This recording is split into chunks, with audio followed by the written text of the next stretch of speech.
Coming up on this episode of Winning Bets, it's Monday Sumday, and we've got two bets for you on Monday.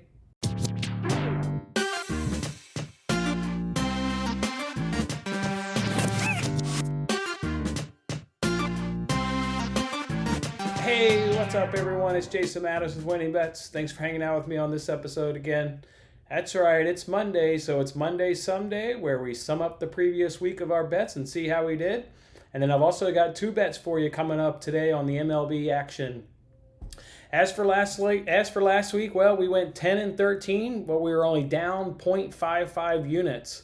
That's where it's really important to make sure whatever you're betting, you feel comfortable with the odds. And as you guys recall, we hit a plus 148, we hit a plus 162, we hit two plus 125s, we hit a plus 137. So that's why even though we went 10 and 13 in our record wise, we were only down 0.55 units. So it's always very important to make sure your odds, you don't get too crazy. You don't go above minus 140, minus 150, because while you may be hitting a lot of those bets above those odds, you're just not going to be profitable long term because a loss is just going to wipe out all your winnings. So again, not the record we want, but not much damage was done. So that's very good. If you guys recall, we started off on Monday. We found a trend that we were early on in the MLB season. We identified 6 teams that hadn't scored a run in the first inning. So we placed 3 bets on Monday around that theme, and 2 of those 3 bets cashed. So we started off Monday doing pretty good.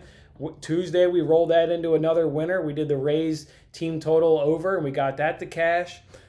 And then on Wednesday, we got one parlay to hit. We got the Nationals and Brewers. That was the one at plus 162. Unfortunately, our Yankees-Padres parlay, that one lost as the Padres lost in a walk-off fashion to the Giants. So that was a little upsetting.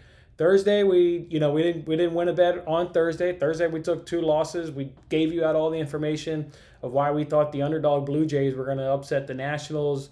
Rui was on fire last season against the Nationals, but he threw up an absolute stinker on Thursday against the Nationals, so they took the loss, did the Blue Jays.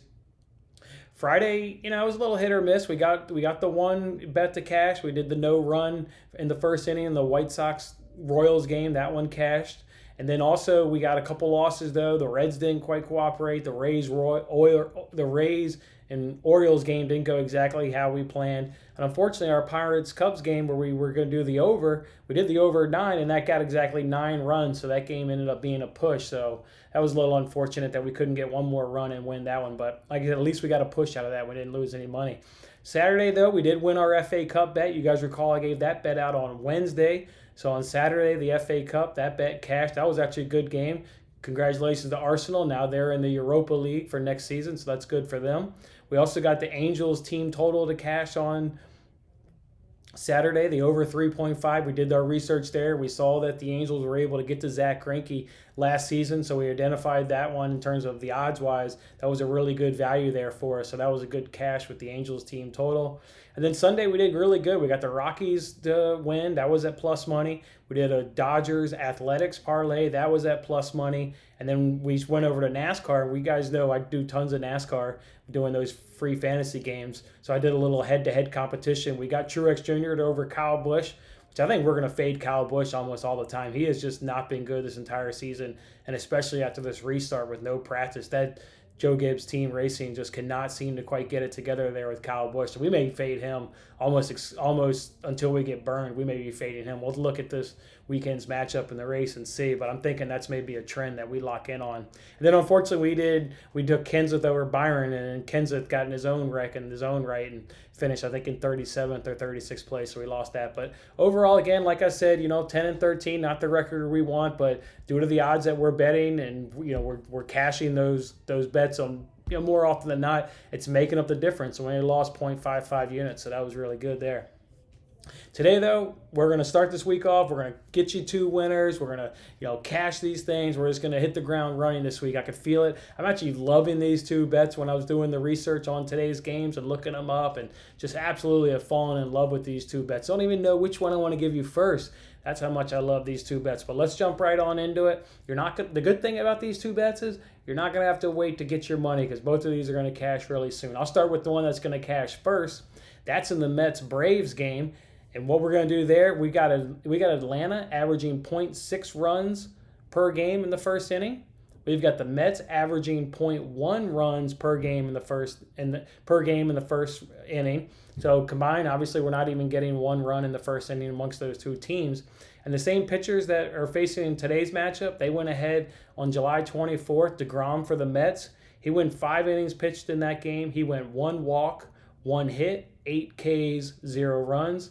And Soroka on the other side for the Braves, he went 6 innings in that game, 4 hits, 1 walk, 3 Ks, and 0 runs. This game has, very low scoring. Just all the data says this one's going to be low scoring. I'm going to do my homework on the first inning, though. Like I said, 0.6 runs for the Atlanta, 0.1 runs for the Braves, or 0.6 for Atlanta, 0.1 for the Mets. Obviously, we got these same pitchers going again. Like I said, I'm going to trust that they can at least come out and be on their game, at least in the first inning. So that's what we're going to do in this game. Mets versus Braves. No run in the first inning, comes in at -120. So Mets and Braves, no run in the first inning, -120. All right, guys, got another good, juicy winner here for you guys. I'm excited for both of these bets, and this one's just equally as good as that one. We're going to go to Reds versus Indians in this matchup. We've got Plesac on the mound for the Indians. Look, in his opener, he went 8 innings, 3 hits, 0 walks, 11 Ks, and 0 runs. And that was up against the White Sox. They're a team who have scored the 5th most runs in all of Major League Baseball. So it's not like Plesac went up against a weak team. He went up against the White Sox, a team that's absolutely raking this season. He put up that stat line, so that's impressive.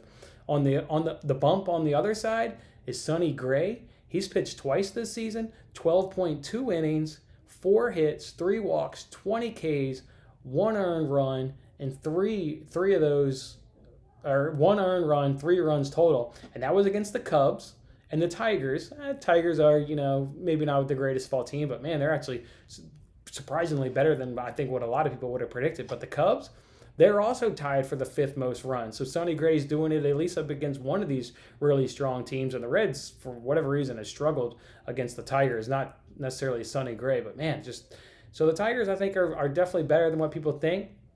But going back to this matchup, the Indians, they've scored the 7th worst amount of runs in Major League Baseball with 26 runs. Now, on the flip side, the Reds have scored 47 runs.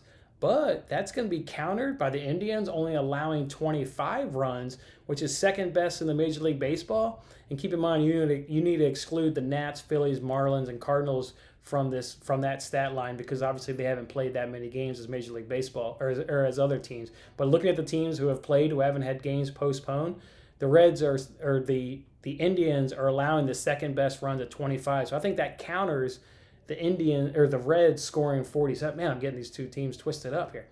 Indians have allowed 25 runs.